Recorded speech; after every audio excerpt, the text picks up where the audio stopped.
Hi, everyone. I'm Julia Hyder, Senior Editor with Additive Manufacturing Media, and I'm your moderator for today's webinar, which is sponsored by Siemens. Additive manufacturing is crossing the chasm from early adopters to pragmatists who need complete AM software solutions to optimize efficiency and minimize risk. The orthopedic industry has achieved great success in implementing AM workflows to deliver certified production parts. In today's webinar, we'll see an interview with Lima Corporate on how it uses AM to create a knee replacement that strengthens over time. Hear from Unlimited tomorrow about its quest to deliver personalized arm prosthetics for a tenth the cost of conventional devices, and learn how Siemens is developing whole AM solutions for targeted segments of the orthopedic industry. Our presenters are Aaron Frankel, Vice President of Siemens Additive Manufacturing Software Program, and Anthony O'Riordan, Managing Director of Kaizen PLM. Aaron has over 20 years of experience in the PLM software industry and has held various positions in engineering services, product management, and marketing, all focused on helping manufacturing companies take advantage of the latest digital manufacturing technology. In his current role, he manages a team responsible for creating cutting-edge software in support of additive manufacturing. Anthony is an experienced R&D engineer who has worked for multiple companies in the medical device and additive manufacturing sector. Anthony has spent the last 6 years of his career focused on learning and implementing the Siemens software portfolio to a wide range of companies throughout the UK and Ireland as the managing director of Kaizen PLM. Kaizen PLM is a team of engineers focused on supporting their customers' deployment of the latest CAD, CAM, CAE, and PLM tools from Siemens.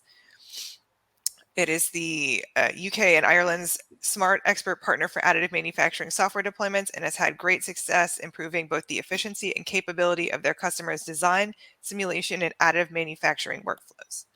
You can submit questions for Aaron and Anthony at any time during the presentation using the Q&A tab on the right of your screen, and we'll answer as many as we can at the end. I also wanted to let everyone know that this webinar is being recorded and attendees will receive a link to the recording via email. So with all of that, let's get the presentation started. Thank you, Julia, and thank you everybody for attending our webinar today. Today, we're going to talk about the new era, the pragmatic era that additive is entering and how Siemens and our partners are helping orthopedic companies to overcome some interesting additive workflow challenges in order to be able to improve their business. You're going to hear from me. You're going to hear from my colleague, Anthony O'Riordan, the managing director of our Irish partner, Kaizen PLM.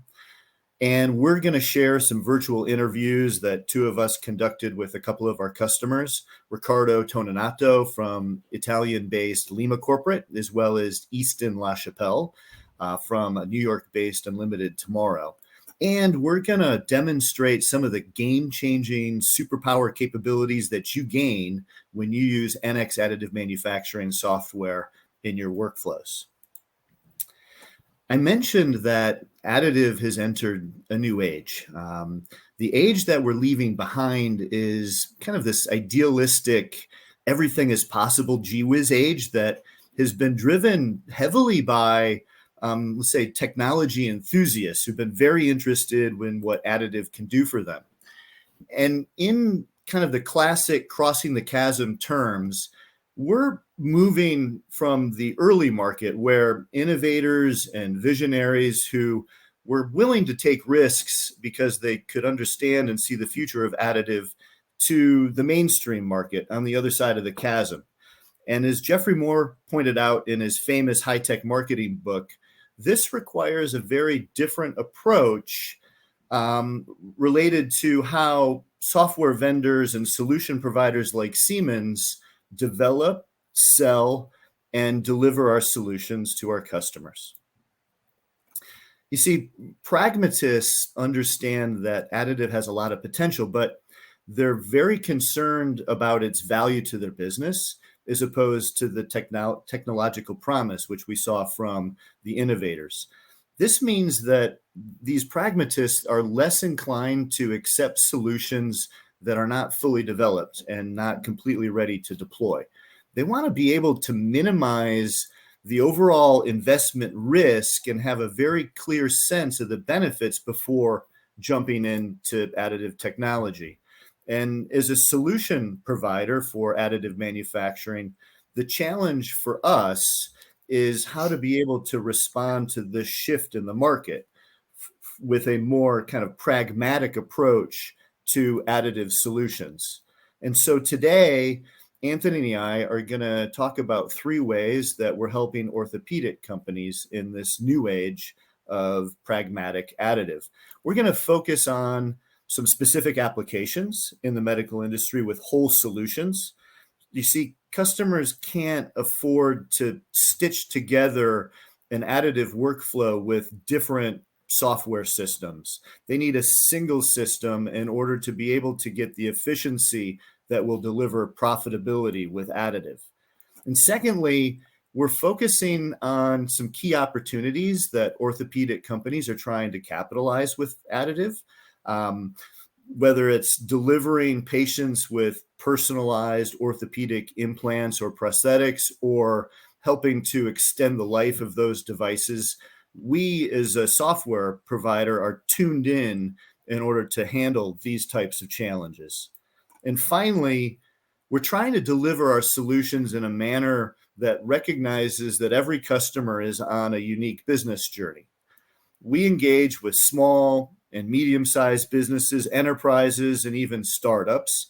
And all of these companies have really amazing ideas for disrupting the healthcare market. However, each one of them may not have a digital infrastructure in place for their team or their organization in order to be able to scale their ideas in order to maximize profitability. And so for us, it's more than just providing software to streamline an additive workflow. It's about delivering our software in ways that are best for our customers' businesses. And this might be delivering software as a service solution for one type of company, or helping to simplify, let's say, the user experience in order to help that company democratize the use of additive across all of its different constituents.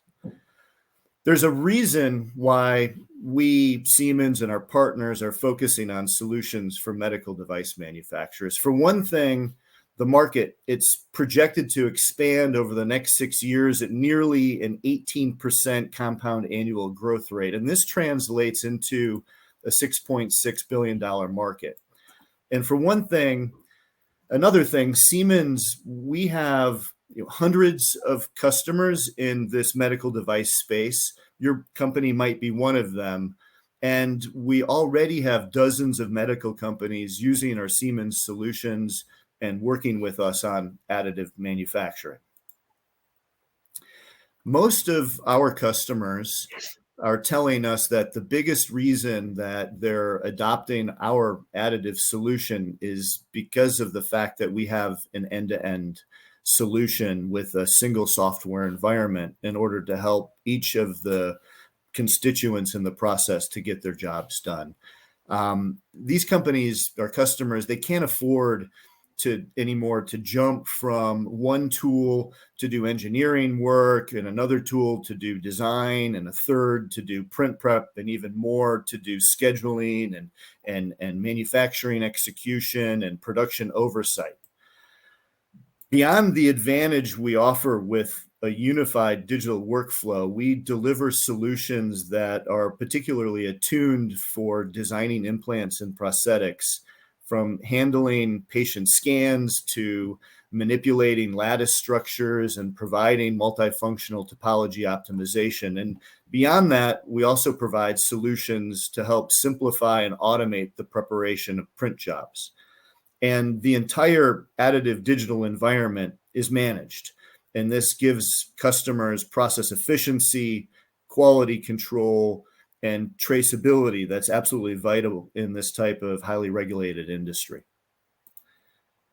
And so I'd like now to hand things over to Anthony O'Riordan. Anthony and his company Kaizen PLM are an expert partner for us in the additive medical space.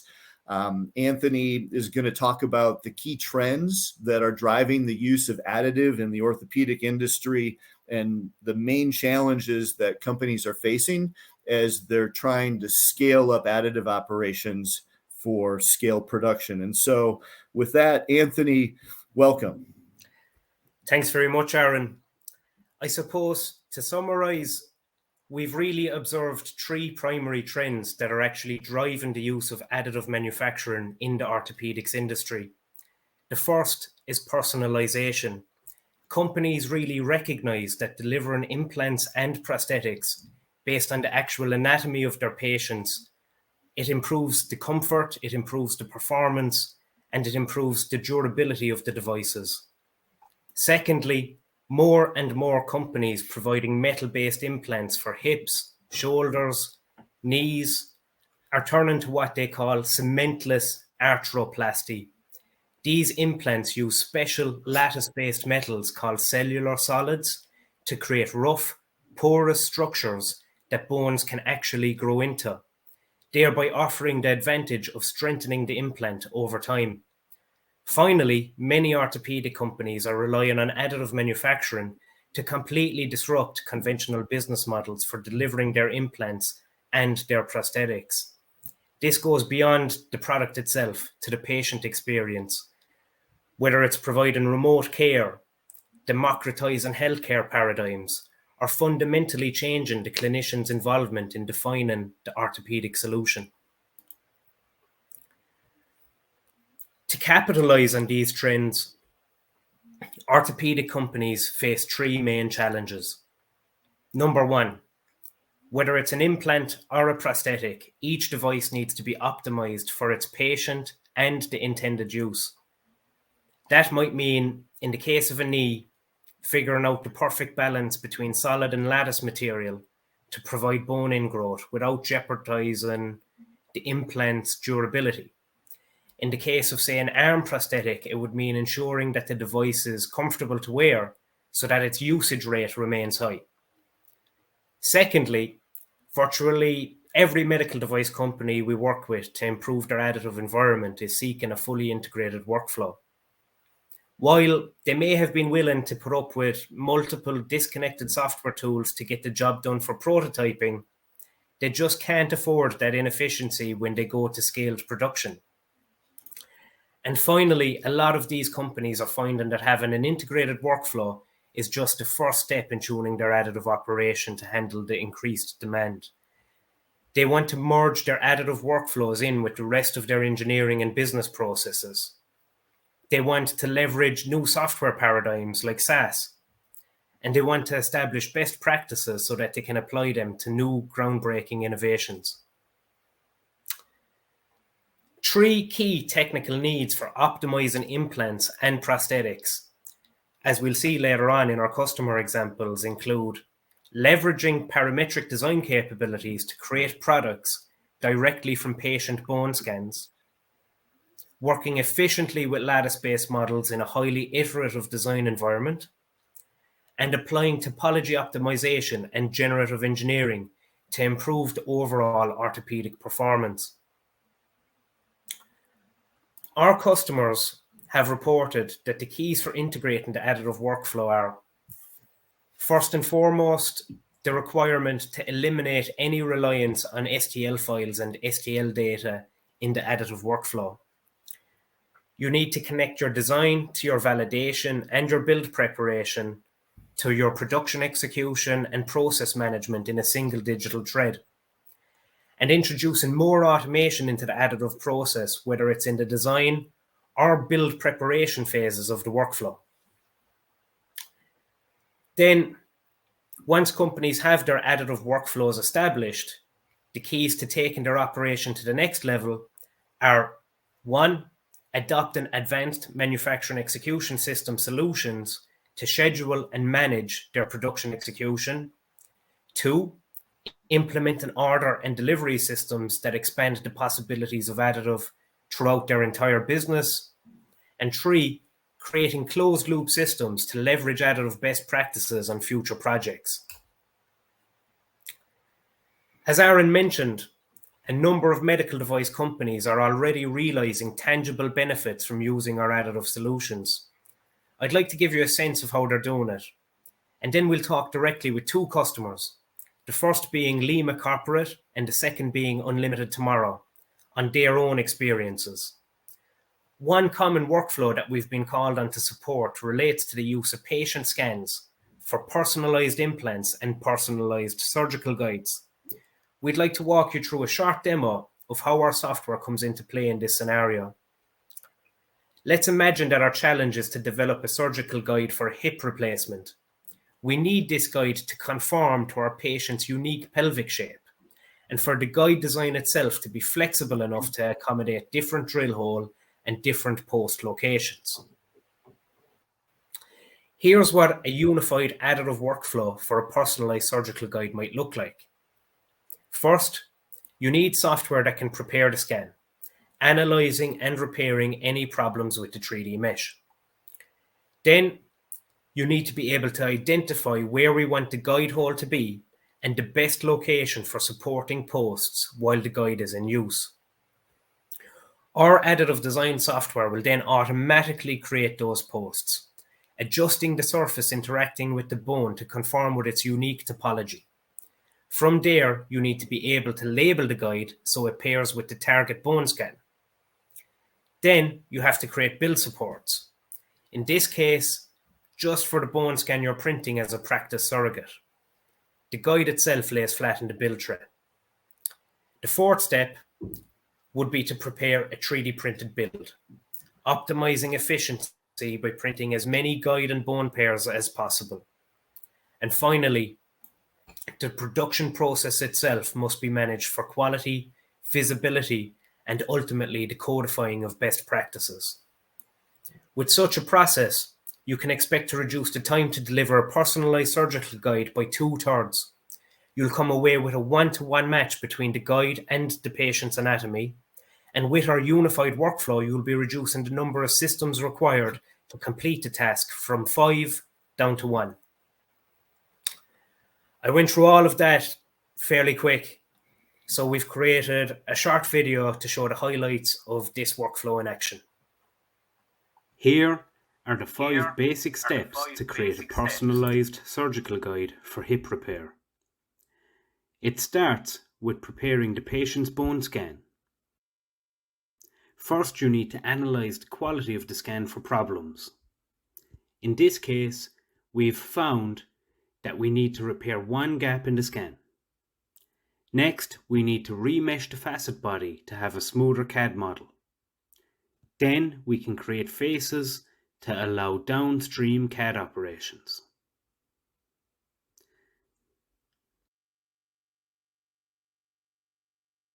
With the bone scan prepared, we can begin designing the guide.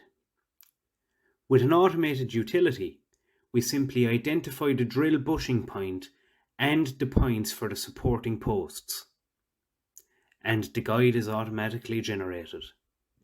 It's hard to see, but the bottom of the posts conform to the bone surface for greater stability.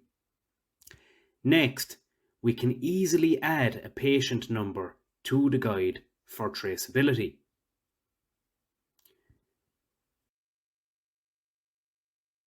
Step 3 is to create supports. You don't need them for the guides because they're flush to the bottom of the build tray, but you do for the bone scan, which serves as a practice model. First, you position to define and check the overhang angle, and from there the system will generate the support. You can then edit the result to create a hybrid support incorporating both solid and light elements.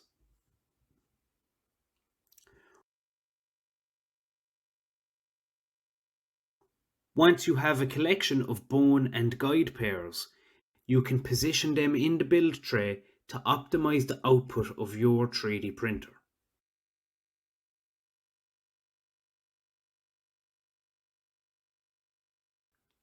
Once you have the parts placed where you want them, you can define your build strategy and even view a slice-by-slice virtual build of the job.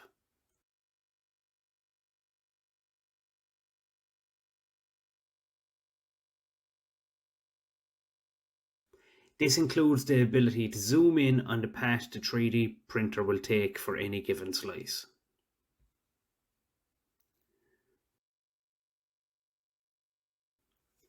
With the build strategy defined, you can move to production.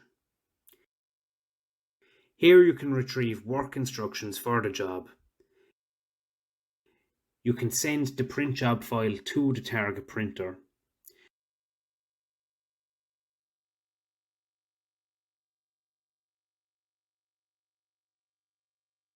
You can view a dashboard of your additive manufacturing operation, and you can even document the results to leverage best practices for future projects. So that's a small little demonstration of how our additive manufacturing software can design and produce personalized surgical guides.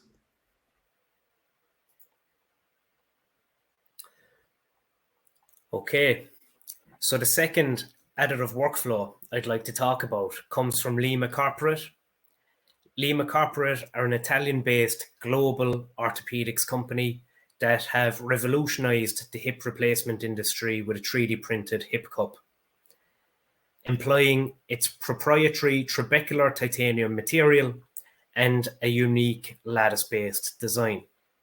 Since 2007, surgeons around the world have performed more than 100,000 hip replacements using Lima Corporate's technology. Now, Lima are on the verge of using trabecular titanium and lattice design software to revolutionize the knee replacement industry, leading to more implants with better bone ingrowth and greater durability.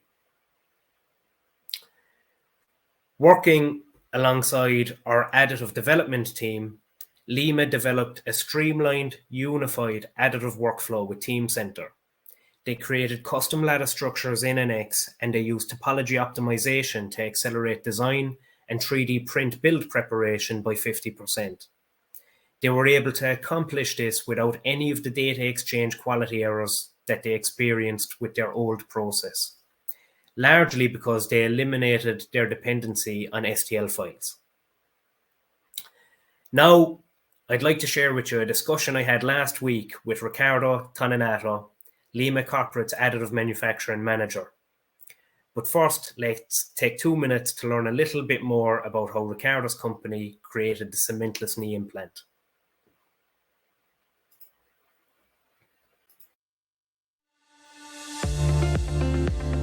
Lima Corporate is a pioneer in 3D printing. In 2005, there was a strong movement to create a lattice-based cellular solid with the aim to improve bone ingrowth. This was a driving force to create what we call trabecular titanium. Total knee arthroplasty is made by 3 components: the femoral, the tibia, and a polyethylene liner. The tibia is the challenge. Because of this, we started a research project with the Hospital for Special Surgery.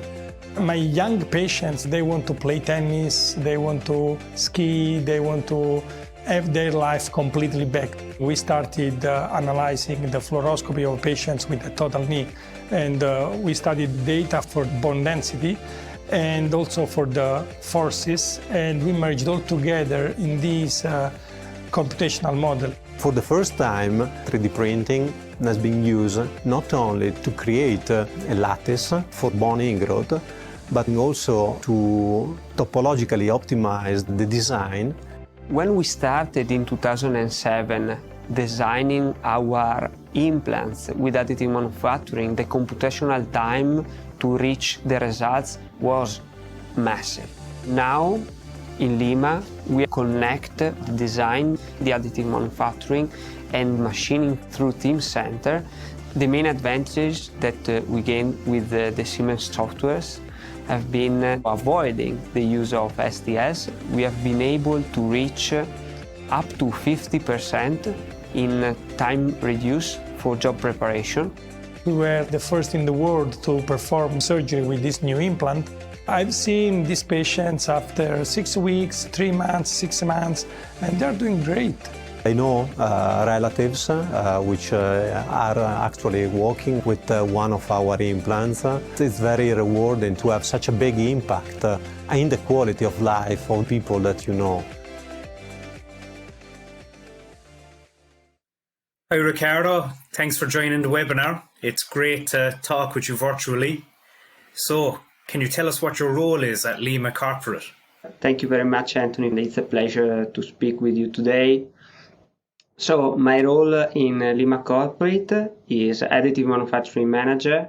So, I'm basically dealing with new product development, with material development and process development for both powder bed fusion technologies and plastic materials. Why is additive manufacturing such a critical technology in the development of your orthopedic implants? If we look back in 2006, there was the interest of a better primary stability due to a higher surface roughness and a secondary stability with the bone and the implant. We saw that potential with additive manufacturing basically to overcome the standard technology that were present in the market, using especially the lattice structures embedded in our prosthesis. I believe your first lattice structure-based product was your acetabular hip cup. The acetabular cup was the first in the world made by additive manufacturing, electron beam. A lot of improvements have been made during the years to streamline the generation of the file that should go actually in the machine to be produced. So a couple of years ago, you decided to transfer the success of your acetabular hip cup to a different product, which was actually the knee implant. Did you have any additional challenges with developing an additive femoral implant? The tibial plate is more challenging because the design is very different. You have not a symmetry in the geometry, and plus we use the trabecular structures on the tibia side, and we have spikes and pegs made by lattice structure to perform the stabilities and the bone ingrowth. And I assume you had to do some sort of optimization to achieve your best design. The candidate design actually came after several biomechanics studies. We did two important iterations on design, so maximize the area of trabecular structure and have the optimal thickness in order to sustain the big load that impact on the tibial tray. And how did you have to change your additive design workflow? When we started with Siemens, we were very focused on how to handle the lattice structure, how to embed a parametric optimization and a parametric design tree into a software that was normally not embedding this kind of properties. As I understand it, your previous process relied heavily on using STL data. And I believe that became a problem for you guys. So how did exactly the NX parametric modeling capability help solve that problem for you? When you work with large volumes of lattice structures, your files become very difficult to handle. We decided then to build everything, also the lattice structure, into the CAD system.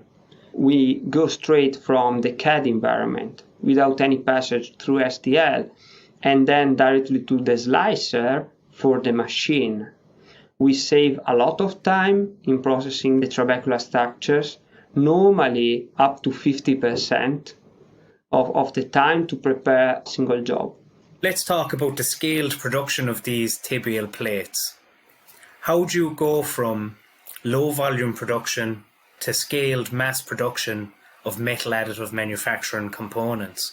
Our factory for additive manufacturing mass production is based in Sicily. The tibial plate is manufactured and distributed in 10 different sizes that are designed to cover the possible range of patients in the different countries where the product is present. We started with the 2 machines. Now we have more than 20 machines for production. In a recent interview, you said that Teamcenter has been critical for solving your digital discontinuity. Can you explain that a little bit more? The possibility to connect every single step of the design and production is our aim. Now we have no digital discontinuity because we do not have to pop out to another software and then jump in again into the Siemens Teamcenter environment. All the software can talk one each other in a very easy way, and this is helping us a lot. You avoid mistakes and human errors. Last April, you had the first surgery with your metal additive tibial tray implant. Approximately how many surgeries have been done since then? We've implanted more than 200 tibial plate now, close to 300. So it's definitely having a very good response from the field, even in this first phase, and we are really looking for the full launch very soon. You've been on this journey with additive manufacturing now for almost 15 years. So what advice would you have for companies that are starting to take additive manufacturing from the research lab and scaling it up into production? It's always a new journey. It's good to have failure. It's important to understand the boundaries of the technology and to have a clear purpose. You really need to find your application, build up a very good business case, and don't be afraid to do a lot of tests. Yeah, fail fast and fail often, but maybe fail less than you have to using our solutions. Yeah, exactly. Definitely. It's a pleasure talking to you today, Riccardo, and thanks for the great insights into your business. Thank you very much, Anthony. It's been a pleasure to talk about additive manufacturing technologies. For me, it's more than a job. It's a possibility to be part of something great. Our motto is restore the emotion of motion. And additive manufacturing can definitely help this. So thanks again, Anthony. Thanks for today.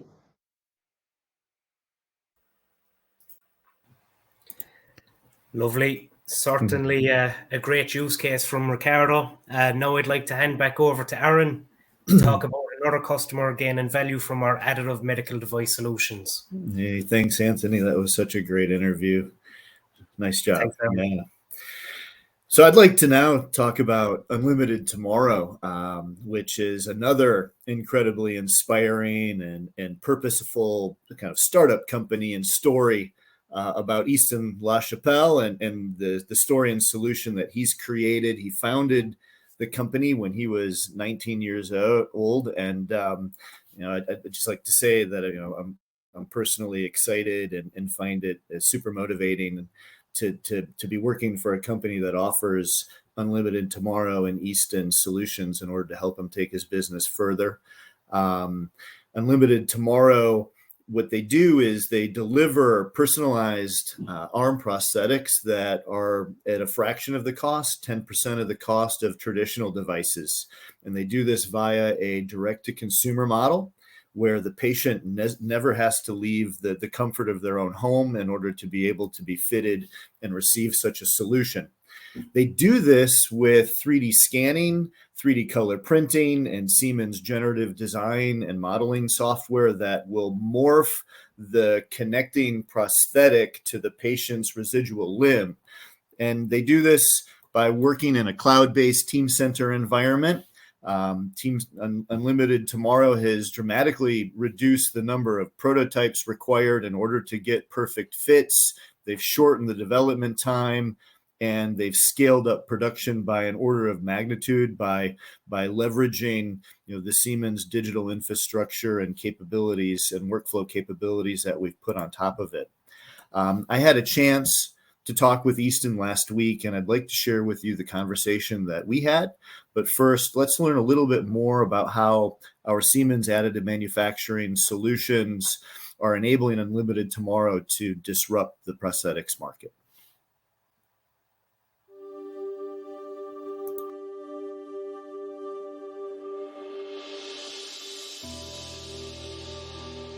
When I was 14, I came up with an idea to create a robotic hand, pretty much piecing things I had around the house together.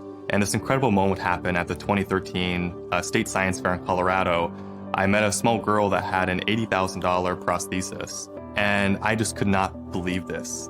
I entered a robotic arm that I made for a couple $100, and it was more advanced than the prosthetic device that she had. Unlimited Tomorrow is unique in this industry. We have fundamentally changed the business model, the delivery mechanism, and the technology. For the first time, you can receive a personalized prosthetic device in the comfort of your own home. We have taken what typically can cost between $30,000 to $80,000, boiled that down to $7,995. Our model relies on sending 3D scanners to our users, where a family member or friend would scan the residual limb, we collect that 3D data, and then start creating sockets. The socket is how the device attaches to the person. It's really merging man and machine, and it's lined with muscle sensors, so a child out of the box after 10 or 15 minutes of training can actually start moving their hand. It was always a missing link of the software that could take the scans in, pull in pre-designed CAD models, and really merge those two together. Historically, when we've made sockets digitally, it was a very labor-intensive process. It took many hours, if not days, to create a single socket, and it was a clear bottleneck to be able to scale our operation. When we started working with NX and Product Template Studio, we saw a world of new variables and just ways to create digitally. Traditionally, it can take many months to receive a prosthetic limb. We've drastically reduced that time to weeks. The main reason for this is reducing the number of iterations that it takes to get to a perfect socket. We use some of the best additive manufacturing systems in the world made by HP, and they are able to print in full color, but also a very strong PA12 engineering grade plastic. As we continue to grow operation, we're going to have more and more 3D printers. Tapping into the NX additive manufacturing module is going to be paramount for our success, making sure we can fit as many sockets and devices into each build as possible. Siemens allows us to do more with less, really democratize our technology further, eliminate bottlenecks that we know we're going to face in the future. Every year, we want to add a zero onto the numbers that we're doing. We want to exponentially grow the number of true limbs that are in the world.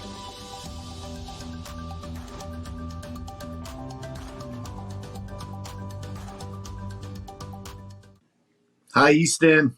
Hey, Aaron, nice to see you. Hey, it's nice to talk to you again virtually. Can you please tell us what Unlimited Tomorrow does and how your business has changed over the last year? Simply put, Unlimited Tomorrow is creating next-generation prosthetic devices that are extremely accessible and functional to those around the world. Our business has changed a lot over the last year. We've really been focused on refining our technology, our model, and growing our clinical partnerships and business partnerships, and really focused on growth and scale. Fantastic. Can you talk a little bit about what makes Unlimited Tomorrow unique from other companies providing arm prosthetics? There's a few main pillars. Number one is how lightweight our device is. A lot of times, upper limb amputees will reject a prosthetic device due to the weight. True limb is on average between about a pound and a half. We're seeing a lot of really positive feedback from that side. Next is our personalization. True limb is very unique in that there are no sizes. Each true limb is made to be a mirror image for each and every person. We also go beyond just the shape and size, and we really look at color and the aesthetics of it. As of right now, we offer over 140 skin tones and continuing to expand the number of skin tones and the personalization options. Past that, there's an incredible amount of technology that makes true limb very easy to use and very functional. Absolutely incredible.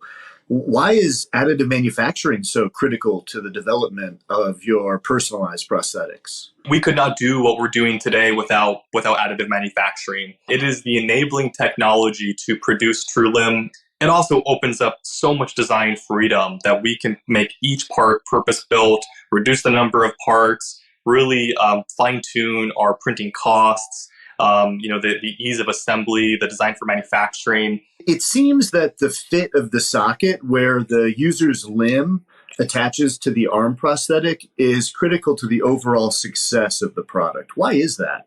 The socket is the most important part of a prosthesis. It's really what merges man and machine. It's something that we spend a lot of time perfecting, and if it's uncomfortable at all, people are not going to want to wear the device. I understand that you got involved with Siemens when you were having problems designing these personalized sockets. Yeah, from day one, I've always had a vision of how we can take 3D scans from around the world and create these incredibly well-fitting sockets and cutting-edge devices to really empower people. And it's a great idea, but then how you actually execute that turned out to be very, very difficult. A lot of CAD systems just could not handle the type of 3D scans and then the actual control mechanisms of adjusting sockets. Siemens has really allowed us to create a really streamlined digital workflow system that we can take a 3D scan from anywhere in the world and get to the best fitting socket possible. Is there some way that you can quantify some of these benefits that you were able to realize using Siemens software? It used to take us multiple days to design a single socket within some of our rudimentary CAD systems. Now we are producing many sockets within a given day. And so the amount of speed and efficiency that we've gained is tremendous. So I think the speed of iteration, being very nimble, being able to receive feedback, implement that has been a tremendous a factor for us. You mentioned that you're working to simplify the NX design interaction so that clinicians can make the small adjustments to the design as opposed to engineers. Why is it important for clinicians to be able to do this? I could imagine the tool getting simpler, the process becoming more powerful, the designs getting better, to the point that clinicians, whether it's our team or clinicians around the world, could actually go in there, modify, create sockets, and make the tweaks needed in a very simple interface. And that, I think, is how we can really democratize the digital workflow system and really push the boundaries of socket design and patient outcome. When it comes to scaling the model, scaling your business, you recently installed Teamcenter X in order to help your TrueLimb development process. What advantages did you see with a SaaS-based PLM solution over a traditional type of PLM deployment? Yeah, implementing Teamcenter was a really big gain for the company. The new software as a service model allowed us to be turnkey, not have to maintain any of the servers. So it was a no-brainer for us as a company to gain an incredible software infrastructure without having to change our operation, pretty much at all. I kind of look at it as the glue between all of our softwares. It allows incredible file organization structure for us and engineering change process. And it also starts to create a database for us. So we can look back and at historically, what types of changes did we make to check sockets? And are there patterns and trends that we can learn from? You've launched a charitable initiative in order to deliver 100 prosthetic arms to victims of the conflict in Ukraine. In fact, earlier this month, Siemens Caring Hands donated $250,000 to your cause. Can you tell us a little bit about this initiative? First of all, thank you to Siemens and Siemens Caring Hands for this incredible donation and just continuing to be an active partner in our growth and our future strategy. It was an easy process to look at what's happening in Ukraine and start providing infrastructure and services and devices to the people who need it the most. Another partner that we have within this is Singularity Group. And they have an incredible amount of infrastructure around the world with their 57 chapters. One is in Ukraine, so that allowed us overnight to tap into boots on the ground, really understand the healthcare system, where are the key partners, where are the key hospitals, that we can start figuring out the logistics of coordinating the devices arriving in country. And what's happening in Ukraine is really paving the road for the bigger global visions. We see more and more need around the world and a very clear path of how we can continue to grow exponentially and help more and more people. Absolutely fantastic. I just wanted to thank you so much for your time today and sharing with us what you've been up to. Thank you, Aaron. It's a real pleasure to talk with you always, and look forward to talking soon and talking about the future of Unlimited Tomorrow and 3D printing.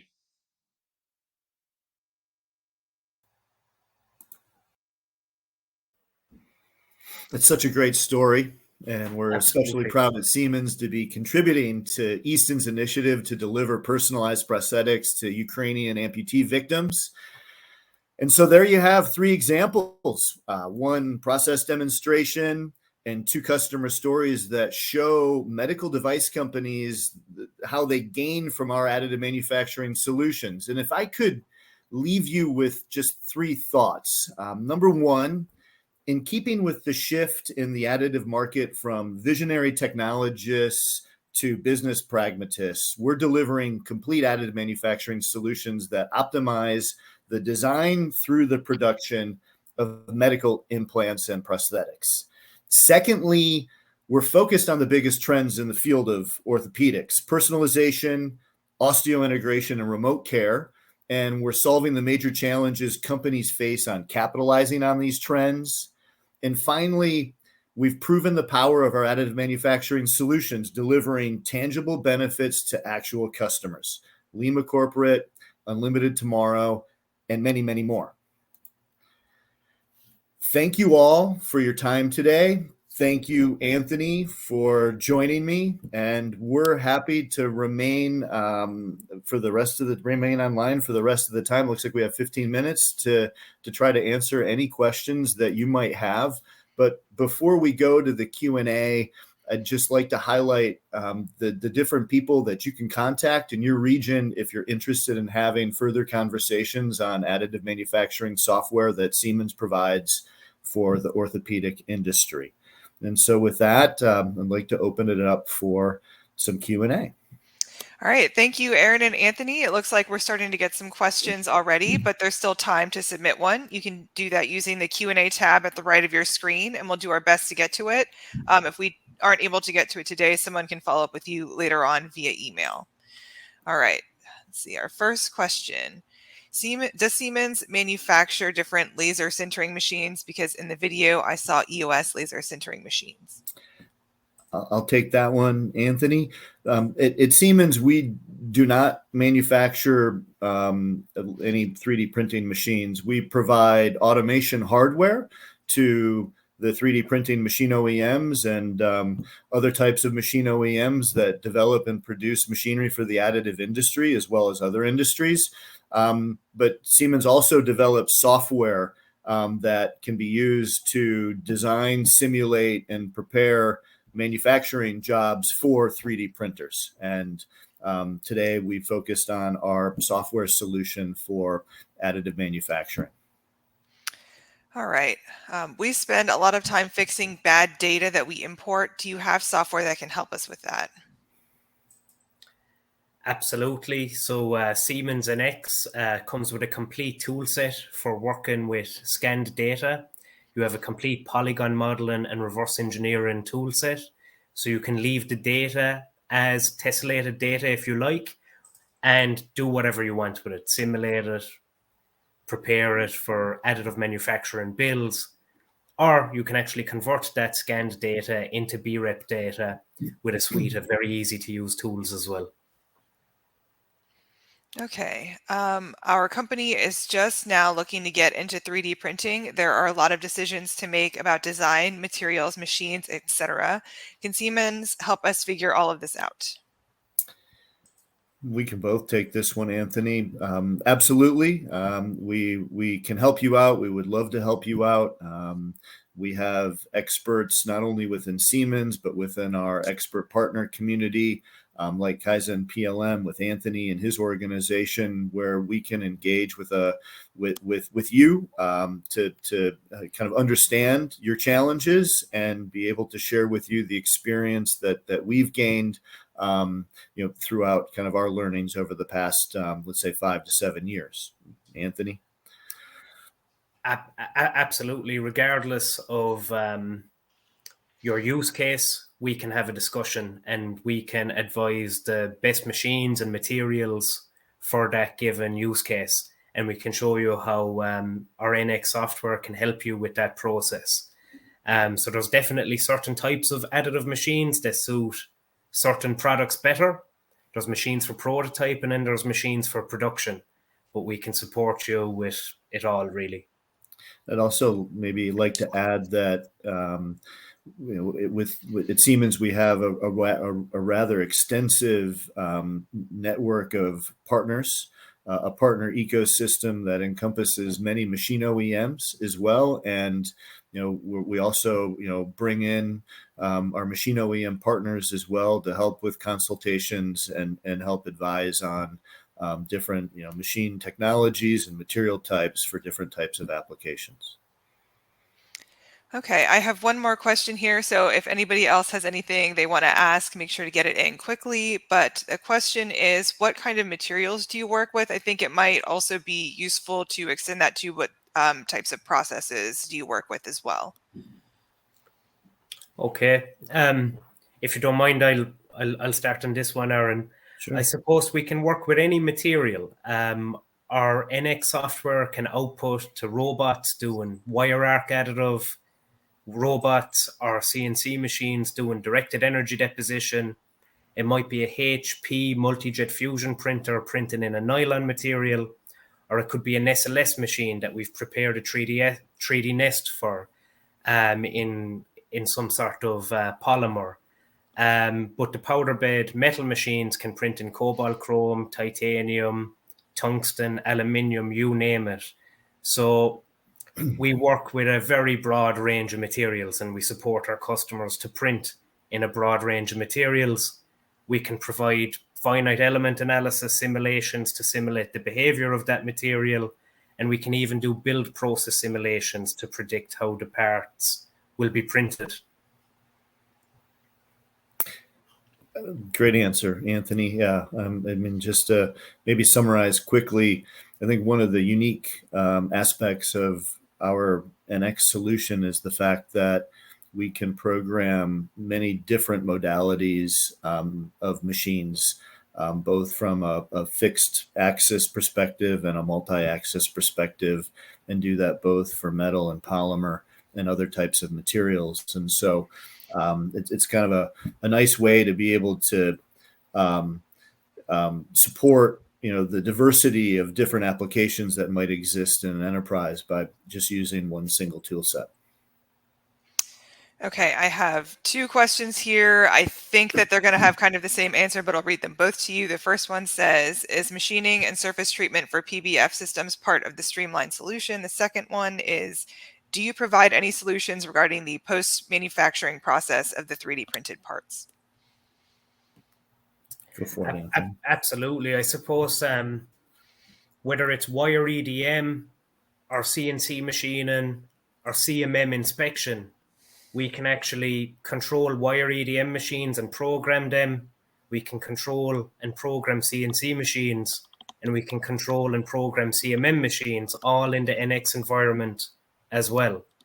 So after you've printed your parts and you cut them off the build tray, everything that happens after that can be programmed in NX, and obviously all the data that goes with that can be saved and stored and tracked and traced in Teamcenter. Yeah, great answer. It's also, I think, something unique about our Siemens solution is that not only can you use NX to generate job files for particular printers, but you can also use NX in order to be able to generate NC programs and G-code and other types of files that are necessary to feed PCDMIS and whatever is necessary to be able to drive machining and inspection types of processes downstream. And in doing that in a single tool set, you have the ability to manage the complete process and the data that goes with it, and have traceability and control over the decisions that you make in order to support the process. Okay, do we need to specify the type of machine when we develop or simulate the part on your system? It depends on what type of simulation you're talking about. But when you're developing the part, I suppose it's going to be machine agnostic, because the design doesn't know what machine it's going to be made on yet. But if you want to simulate the build process of manufacturing that part, then more so than the machine make and model, we do need to know the process parameters. And we need to input those process parameters into the simulation so as the simulation is accurate.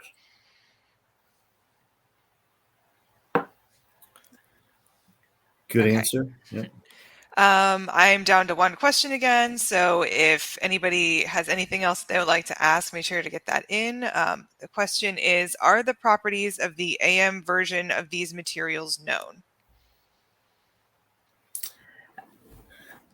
Do you want to go for it, Aaron, or should I? Yeah, I think that many material properties are known, and I think that there are also properties of many materials that can be printed that are not yet known. And I think it's important to be able to have an approach to be able to test the material that has been printed and test the process as you're printing the material, in order to understand those properties and then have the ability to capture those properties in a definition that the software can understand, and then be able to apply simulation for both on the process side as well as the performance and durability of those material sides. And from a Siemens perspective, we have capabilities and tools to be able to collect the data, that customers are defining, and be able to use that definition of the material inside of our simulation tools in order to be able to predict how materials behave. Absolutely. Yeah, great answer. All right, I think that's a good place to wrap it up. I want to thank Aaron, Anthony, and Siemens for making this webinar possible, and thank you to everyone for listening in. You should receive an email with a link to the recording soon. Thank you for your time, and enjoy the rest of your day. Thank you. Thank Bye-bye. you.